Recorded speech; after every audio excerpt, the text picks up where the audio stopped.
बिस्मिल्लाहिर्रहमानिर्रहीम। Computer application का हमारा आज का तीसरा लेक्चर है। आगे बढ़ने से पहले मैंने कहा चलिए आपको थोड़ा सा ओवरव्यू देते चलें। तकरीबन सारा स्ट्रक्चर तो नहीं है, यहाँ पे मैंने बहुत सी चीज़ें लिखने की कोशिश की हैं जो आप लोगों को समझ आ जाए। अभी तक हम लोगों ने कंप्यूटर के बारे में पढ़ा था कि एक इलेक्ट्रॉनिक डिवाइस है, इसे बाइनरी मशीन भी कहते हैं और इलेक्ट्रॉनिक डिवाइस है। कंप्यूटर सिर्फ 1 और 0 बाइनरी लैंग्वेज को समझता है और हमने ये डिस्कस किया था कि इसके दो पार्ट हैं जिनसे मिलकर कंप्यूटर बनता है, एक हार्डवेयर वाला और एक सॉफ्टवेयर। सॉफ्टवेयर की प्रायोरिटी हमने ज्यादा दी थी, हार्डवेयर को हमने सेकंड प्लेस पे रखा था। फिर हमने सेकंड लेक्चर में सॉफ्टवेयर के बारे में पढ़ लिया थोड़ा सा कि सॉफ्टवेयर जो होता है आपके पास सेट ऑफ इंस्ट्रक्शंस को कहते हैं। सॉफ्टवेयर जो होता है आपके पास हदायत का मजमूआ, सेट ऑफ इंस्ट्रक्शन है जो कि given to the computer, computer को दी जाती है to perform the specific task, एक खास काम करने के लिए। और साथ में ये भी पढ़ा कि सॉफ्टवेयर की नॉर्मली दो हमारे पास कैटेगरीज एग्जिस्ट करती हैं, एक सिस्टम सॉफ्टवेयर और एक एप्लीकेशन सॉफ्टवेयर। वो सॉफ्टवेयर जो कि खास तौर पर हार्डवेयर को, कंप्यूटर के, लैपटॉप के, मोबाइल के, टैबलेट के हार्डवेयर को चलाने के लिए डिजाइन किए गए सॉफ्टवेयर, उनको सिस्टम सॉफ्टवेयर कहते हैं, ठीक है। और वो सॉफ्टवेयर जो कि यूजर के लिए बनाए गए हैं उनको हम एप्लीकेशन सॉफ्टवेयर कहते हैं। मिसाल के तौर पर कंप्यूटर तब तक ऑन नहीं होता जब तक उसमें ऑपरेटिंग सिस्टम ना हो। विंडो के नाम से जिसे आप जानते हैं, एंड्रॉइड के नाम से जानते हैं, iOS के नाम से जानते हैं, जब तक वो नहीं है, आपका कंप्यूटर, आपका मोबाइल, आपकी टैबलेट वगैरह ऑन नहीं होते, वो सारे सिस्टम वो ऑन हो गए हैं, चल रहे हैं, लेकिन आप उसमें कोई गाना सुनना चाहते हैं, कि पेंट करना चाह रहे हैं, ऑफिस का वर्क करना चाह रहे हैं, वो आप लोग करना चाह रहे हैं ना, आपके करने वाले काम है। उन सॉफ्टवेयर को हम लोग क्या कहते थे? एप्लीकेशन सॉफ्टवेयर कहते थे। नेक्स्ट इंशाल्लाह ये एक अलग से हमारा चैप्टर है सिस्टम सॉफ्टवेयर का, उससे बाद में पढ़ेंगे। उसके अंदर बेसिकली हमारे पास सिस्टम सॉफ्टवेयर की 2-3 कैटेगरीज हैं, जिसमें से वो दो मेजर हैं जो हम लोग माइनर लेवल पे डिस्कस करते हैं, एक ऑपरेटिंग सिस्टम और एक ड्राइवर। ऑपरेटिंग सिस्टम कंप्यूटर में या हार्डवेयर में होना जरूरी है, और दूसरे ड्राइवर में हमारे पास आ जाते हैं, जैसे हमारे पास सीएसबी का ड्राइवर, वीडियो का ड्राइवर, ऑडियो का ड्राइवर, ठीक है। जब तक वीडियो ड्राइवर नहीं होता आपको स्क्रीन पर कोई भी चीज डिस्प्ले नहीं होती, ऑडियो ड्राइवर नहीं होता आपको आवाज नहीं आती सिस्टम से, जब तक इंटरनेट का ड्राइवर नहीं होता इंटरनेट वगैरह नहीं चला करते, ठीक है। एप्लीकेशन के अंदर हम लोग माइनर लेवल पे 2 ही कैटेगरी पढ़ाते हैं, लेकिन हमारे पास जब बैचलर लेवल पे आ जाए तो हमारे पास और भी कैटेगरी डिस्कस की जाएंगे, आपको इंशाल्लाह वो भी डिस्कस करेंगे। और नॉर्मली जब डिस्कस की जाती है वो कौन सी है? 2, एक कस्टम बिल्ड जो एक पर्टिकुलर कस्टमर की डिमांड पे बनाया जाता है। आप स्कूल रन कर रहे हैं और आप एक डेवलपर के पास जाते हैं, या सॉफ्टवेयर हाउस वालों के पास जाते हैं, कहते हैं भाई मैंने स्कूल वास्ते कोई सिस्टम बना के दियो, तो मैं उन्हें चलाऊंगा, अपना सारा डाटा वगैरह मेंटेन करना है। जो कस्टमर अपनी डिमांड से सॉफ्टवेयर बना रहा है, चाहे वो कुछ भी नौयत का, किसी भी कैटेगरी के, हम लोग उससे फिर भी किस में रखते हैं? कस्टम बिल्ड के अंदर। कोई कॉलेज वाला आ जाए, फार्मेसी वाला कहे यार मैंने फार्मेसी का डाटा मेंटेन करना है, ठीक है, मुझे फार्मेसी मैनेजमेंट सिस्टम बना लो, वो भी किस में आएगा? कस्टम में आएगा, ठीक है। तो जो भी सॉफ्टवेयर इस तरह के होते हैं जो खास तौर पर एक पर्टिकुलर कस्टमर या ऑर्गेनाइजेशन या कंपनी अपने लिए बनवाती है, उसे हम कस्टम बिल्ड कहते हैं। और वो जो सॉफ्टवेयर जो आम तौर पर जनरल पब्लिक के लिए बनाया है, जनरल पब्लिक के लिए बनाया होता है, जैसे कि माइक्रोसॉफ्ट कंपनी ने MS ऑफिस के नाम से एक सॉफ्टवेयर डेवलप किया है। आप बाजार जाते हैं, उसकी CD लेके आते हैं, इंस्टॉल करते हैं, आपके पास MS वर्ड भी आ जाता है, एक्सेल भी आ जाता है, पावर पॉइंट भी आ जाता है, ठीक है। जिन लोगों ने प्रेजेंटेशन वगैरह देनी होती है, कॉर्पोरेटिव लेवल पे काम करते हैं, वो पावर पॉइंट यूज करते रहते हैं। अकाउंट वाले जो होते हैं डिफरेंट अकाउंट की डिफरेंट फील्ड आ जाती है, फाइनेंस की, ऑडिट की, ये वो सारा कुछ, उनको वो लोग सारे क्या यूज करते रहते हैं? एक्सेल उसमें से यूज करते रहते हैं। इस तरह वर्ड बुक पब्लिशर भी यूज करते हैं, हम लोग थीसिस लिखने के लिए भी इस्तेमाल करते हैं। इसी तरह नेक्स्ट चीज हमारे पास सॉफ्टवेयर से अगर हम लोग निकले तो अगली चीज आ जाती है कंप्यूटर के अंदर हार्डवेयर।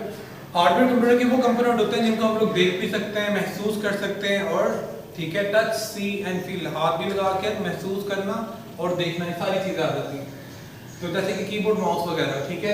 इसके अंदर बेसिकली हमारे पास 5 कैटेगरी हैं, ठीक है। कहीं कोई लोग 6 लिखते हैं, कि 5 लिखते हैं, कि 5 ही लिखते हैं और छठी वाली को नहीं लिखते।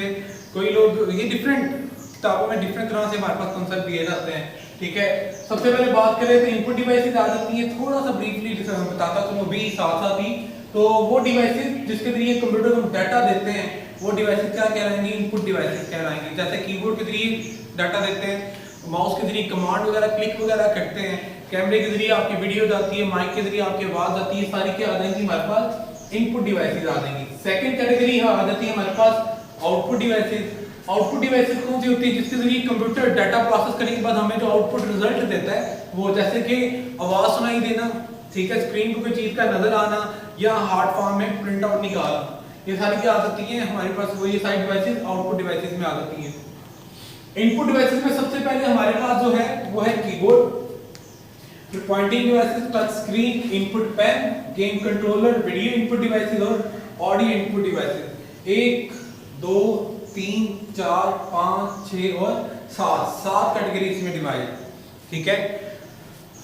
इसके बारे में भी एक छोटा सा कंसेप्ट आपको बताता चलूं, किताबों में कुछ जगहों पर है, कुछ जगहों पर नहीं है, इंटरनेट पे मिलता है, नहीं मिलता, लेकिन याद रहे कीबोर्ड जो है एक डिवाइस नहीं है। सिंपल जब कीबोर्ड वर्ड आप बोलते हो तो कीबोर्ड एक कैटेगरी का नाम है, ठीक है। कीबोर्ड एक डिवाइस नहीं है।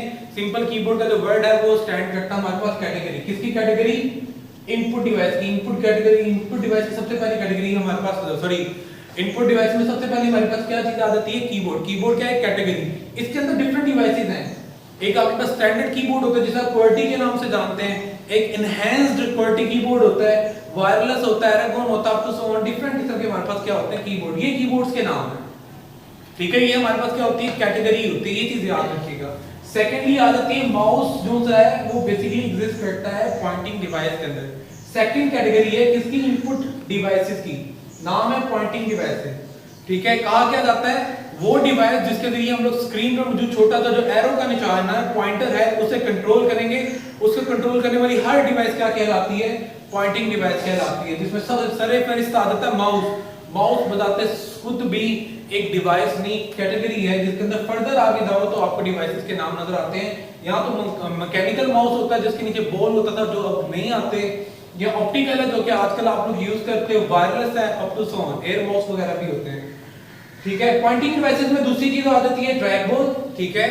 ये नॉर्मली अवेलेबल नहीं है, इसमें माउस ही का सारा सिस्टम होता है, लेकिन वो जो बॉल नीचे होती थी हमारे पास मैकेनिकल में, ये बॉल माउस के ऊपर लगी थी दो, ठीक है। 2 बटन भी हो सकते हैं और साथ में बॉल भी हो सकती है, 2 बटन और साथ में स्क्रॉलिंग व्हील और बॉल भी हो सकता है, ठीक है। डिफरेंट तरह के होते हैं। तीसरी चीज हमारे पास ट्रैक पैड, अप टू सो इस तरह की चीजें आ जाएंगी। इनपुट की तीसरी कैटेगरी में होता है टच स्क्रीन है। टच स्क्रीन का शायद आपके ज़हन में एक ही चीज आती है, टच स्क्रीन वैसे सेमी आपके अंदर आ जाता है, इनपुट और आउटपुट दोनों में आ जाता है। टच स्क्रीन बेसिकली 2 तरह की होती है, एक वो होती है एक्टिव, एक होती है पैसिव। अभी कभी आपने गौर किया हो तो पहले चाइना के कुछ फोन ऐसे भी आते थे जिसे आप नाखून लगा दो, पेन लगा दो, कोई चीज भी लगाओ, टच काम करता था, ठीक है। आजकल आपके पास जो स्मार्टफोन है उसके ऊपर जितना मर्जी पेन या नाखून लगाते हैं वहां पे टच नहीं लगता, जब तक कि आप लोग कंडक्टिंग चीज, यानी कि आप लोगों का जब तक फिंगर की टिप नहीं लगती, कान इस तरह की कोई चीज टच नहीं करती, वो टच काम नहीं करता, ठीक है। तो ये टच स्क्रीन भी आपके पास 2 तरह की कैटेगरी में डिवाइड होता है। इंशाल्लाह इसके बारे में डिटेल से हर चीज बाद में पढ़ेंगे। हमारे पास चौथे नंबर पे इनपुट पेन आ जाते हैं। इनपुट पेन के अंदर हम 2 तरह की चीजें डिवाइड कर सकते हैं, एक वायर पेन और स्टेलस वाले, ठीक है। स्टेलस तो अमूमन आप लोगों ने देखा ही होगा, अगर किसी ने कभी नोट फोन यूज किए हैं, सैमसंग के नोट फोन के साथ भी तो आप बटन क्लिक करते हैं तो एक पेन सा निकलता है, ठीक है, उसे हम लोग स्टेलस के नाम से जानते हैं। और एक आपका वायर पेन होते हैं, अगर किसी ने कभी डिजिटाइजर देखा है, ठीक है, ग्राफिक टैबलेट होती है, उसके ऊपर जो हमारे इंजीनियर होते हैं, आर्किटेक्चर्स होते हैं, ठीक, हमारे पास ऑटोमोबाइल इंजीनियर होते हैं, डिजाइनर होते हैं, वो गाड़ी को डिजाइन करते हैं, उसका आर्किटेक्चर बनाते हैं, ठीक है, बिल्डिंग को डिजाइन करते हैं, कोई पुल वगैरह डिजाइन करना हो तो वो क्या करते हैं, उनके पास डिवाइस होती है एक टैबलेट की तरह की, उसके साथ ये पेन अटैच होता है, या सबमरीन वगैरह में कुछ में हुआ करता था पहले कि उसके साथ वायर लगी होती है, पेन वहाँ चीज होती है, पीछे से वायर होती है जो कि कंप्यूटराइज डिवाइस है, कंप्यूटर के साथ अटैच होती है और उसे हम लोग स्क्रीन पर टच करके इस्तेमाल करते हैं। फिर हमारे पास गेम कंट्रोलर्स आ जाते हैं, जिसमें से आप लोगों ने गेमिंग पैड देखा होगा, गेम खेलने के लिए एक व्हील भी मिलता है, ठीक है, कोई भी ड्राइविंग गेम खेलने वगैरह के लिए जॉयस्टिक वगैरह आ जाती हैं। फिर हमारे पास वीडियो इनपुट डिवाइसेस की बात की जाए तो वीडियो इनपुट लेने के लिए हमारे पास डिजिटल डिवाइसेस में एक DSLR कैमरा और एक वेब कैम आ जाता है। इसी तरह इनपुट डिवाइसेस में हमारे पास माइक्रोफोन आ जाता है वॉइस को रिकॉर्ड करने के लिए। ये सारी थी इनपुट की, एक कीबोर्ड, दूसरा पॉइंटिंग डिवाइसेस, तीसरा touch, input 5, controller, game controller 6, 7 और ये 8। अब इस कैटेगरी से बाहर निकले तो हार्डवेयर के अंदर दूसरी कैटेगरी आ जाती है हमारे पास आउटपुट डिवाइसेस की, ठीक है। वो डिवाइसेस जो हमें क्या करती हैं, डाटा प्रोसेस करने के बाद डाटा दिखाती हैं या इंफॉर्मेशन दिखाती हैं, उनमें सिर्फ डिस्प्ले स्क्रीन है, ठीक है, जो कि फर्दर हमारे पास 2 पार्ट में डिवाइड होता है, एक CRT मॉनिटर के नाम से, जिन्हें आप जिस तरह के आपके घर में टीवी वगैरह भी पड़ा हुआ है, ठीक है, उसे हम CRT मॉनिटर कहते हैं, कैथोड रे ट्यूब, और एक फ्लैट पैनल जिससे एलसीडी एलईडी वगैरह आ जाती हैं इसमें, ठीक है। फिर प्रिंटर प्लॉटर आ जाते हैं। बेसिक दो कैटेगरी इसकी, इंपैक्ट प्रिंटर, नॉन इंपैक्ट, ठीक है। फर्दर इनके अंदर पार्ट भी आते हैं इंशाल्लाह, ये भी चीजें डिटेल से पढ़ेंगे। और तीसरे नंबर पे हमारे पास आ जाता है स्पीकर, हेडफोन, हेडसेट वगैरह, हैंड फ्री वगैरह आ जाती है जिससे आप लोग आवाज सुनते हो। उसके बाद हार्डवेयर के अंदर हमारे पास तीसरी कैटेगरी आ जाती है प्रोसेसिंग की। प्रोसेसिंग के अंदर जिसे हम लोग सीपीयू के नाम से भी जानते हैं, सेंट्रल प्रोसेसिंग यूनिट। इसके अंदर बेसिकली प्रोसेसिंग पार्ट दो हैं हमारे, ज्यादातर इन्हीं दो को ही सीपीयू काउंट किया जाता है, सीपीयू का पार्ट माना जाता है। लेकिन इसके अंदर दो मेमोरीज भी होती हैं, ठीक है। मैंने आपके पास ये चारों की चारों ही मेंशन कर दी। तो सीपीयू के अंदर सबसे पहला जो कंपोनेंट एग्जिस्ट करता है वो है इसका पार्ट सीयू, ठीक है, जिसे कंट्रोल यूनिट कहते हैं। और इसका काम चीजों को कंट्रोल करना होता है। एक पार्ट होता है इसका एएलयू, जो कि फर्दर दो पार्ट में डिवाइड होता है, एयू और एलयू, अरिथमेटिक यूनिट और लॉजिकल यूनिट। ये बेसिकली आपका प्रोसेसर होता है, इसमें सारे के सारे काम क्या करने होते हैं, परफॉर्म करने होते हैं। इसके अलावा ये थे दो प्रोसेसिंग कंपोनेंट आपके। ये भी दोनों कंपोनेंट आपके पास सीपीयू के अंदर ही एग्जिस्ट करते हैं, जिसके अंदर सबसे पहली मेमोरी आ जाती है रजिस्टर, ठीक है, जो कि फर्दर कैटेगरीज में डिवाइड होती है। उसके आगे कैटेगरीज भी आएंगी आगे इंशाल्लाह, आगे जाके वो पढ़ेंगे। जनरल पर्पस रजिस्टर आ जाते हैं, स्पेशल पर्पस रजिस्टर आ जाते हैं, और एक सेगमेंट रजिस्टर्स हैं, ठीक है। और कुछ लोग इसमें स्टैक रजिस्टर वगैरह को अलग से भी डिवाइड करके लिखते हैं। फिर हमारे पास कैश मेमोरी आ जाती है, ठीक है, जो कि L1, L2, L3, level 1, level 2 और लेवल 3 के अंदर डिवाइड होती है। तो याद रहे सीपीयू के अंदर बेसिकली चार पार्ट हैं, ठीक है, चार चीजें होती हैं, लेकिन उनमें से मोस्ट प्रोबेबली ये दो हैं जो आपके पास क्या करती हैं, प्रोसेसिंग करती है, इसलिए ज्यादातर दो ही लिखी जाती हैं। लेकिन ये दोनों भी क्या होते हैं, सीपीयू के अंदर ही एग्जिस्ट करते हैं और इन्हीं दोनों कंपोनेंट के साथ मिलकर काम करती हैं, ठीक है। नेक्स्ट फिर हमारे पास मेमोरी आ जाती है। यहाँ पे कुछ कंट्राडिक्ट है। कुछ लोग क्या करते हैं, इनपुट आउटपुट प्रोसेसिंग के बाद मेमोरी की बजाय प्राइमरी मेमोरी और नेक्स्ट वाले को सेकेंडरी मेमोरी लिख देते हैं। इस तरह से 5 हार्डवेयर के कंपोनेंट पूरे करते हैं, ठीक है। और कई जगहों पे हमारे पास चौथे नंबर मेमोरी और 5वें नंबर कम्युनिकेशन डिवाइस। बात समझ आ रही है कि चौथे नंबर पे क्या करते हैं, वो प्राइमरी मेमोरी लिख देते हैं और 5वां कंपोनेंट हार्डवेयर का, ये हमारे पास तीसरा, दूसरा, पहला इनपुट डिवाइसेस, दूसरा आउटपुट, तीसरा प्रोसेसिंग, चौथा प्राइमरी और 5वां सेकेंडरी। कुछ लोग ये 5 वाले को लिखते हैं, कुछ ये 5 कंपोनेंट लिखते हैं, और कुछ बुक में आपके पास क्या होता है, याद रहे पहला इनपुट डिवाइसेस, दूसरा आउटपुट डिवाइसेस, तीसरा प्रोसेसिंग यूनिट, चौथे को प्राइमरी और 5वें को सेकेंडरी मेमोरी। इस तरह से 5 यूनिट रखे जाते हैं और कम्युनिकेशन डिवाइसेस वाला पार्ट नहीं लिखा जाता। इसकी एक रीजन ये भी है, जब आप बाजार जाते हैं, लैपटॉप परचेज करते हैं, कंप्यूटर परचेज करते हैं, आपको इंटरनेट का कनेक्शन साथ नहीं मिलता, आपको अलग से परचेज करना पड़ता है। इसलिए इसे कई जगहों पे 5वां कंपोनेंट की बजाय, इसकी बजाय इसको चौथा और इसको 5वां कंपोनेंट कह दिया जाता है, ठीक है। अब मेमोरी की बात करी है तो मेमोरी को दो पार्ट में डिवाइड किया है, एक प्राइमरी मेमोरी और एक सेकेंडरी मेमोरी। प्राइमरी मेमोरी वो जो बेसिक नीड है, जिसके बगैर आपका हार्डवेयर नहीं चलता। रैम वो, जैसे कि रैम आ जाती है, रोम हमारे पास, अगर आपके कंप्यूटर में रैम और रोम नहीं है इंस्टॉल, नहीं लगी हुई, तो आपका कंप्यूटर वगैरह इंस्टॉल बिल्कुल भी रन नहीं होता, कोई भी उसमें प्रोसेस एग्जीक्यूट वगैरह नहीं हुआ करता। जबकि सेकेंडरी मेमोरी पहले, अब तो नहीं, लेकिन पहले दौर में जब आपके पास कंप्यूटिंग प्रोसेस था, फर्स्ट सेकंड जनरेशन चल रही, थर्ड जनरेशन चल रही थी, तब सेकेंडरी मेमोरियां नहीं भी होती थी कंप्यूटर में, और डायरेक्टली आप लोग अपना ऑपरेटिंग सिस्टम रैम के अंदर लोड करते थे और अपने प्रोसेस वगैरह भी सारे रैम में लोड करते थे, और आपका कंप्यूटर क्या करता था, उन्हें एग्जीक्यूट करता था। ये बाद में नीड हुई कि डाटा वगैरह का स्टोर भी करना है, बार बार कंप्यूटर को डाटा देना पड़ता था, तो उन्होंने क्या किया, फिर सेकेंडरी मेमोरी भी बनाई, जिसको अंदर परमानेंटली डाटा स्टोर करते थे। ये टेम्परेरी अपने अंदर डाटा रखती है, ये अपने अंदर डाटा परमानेंटली स्टोर करके रखता है।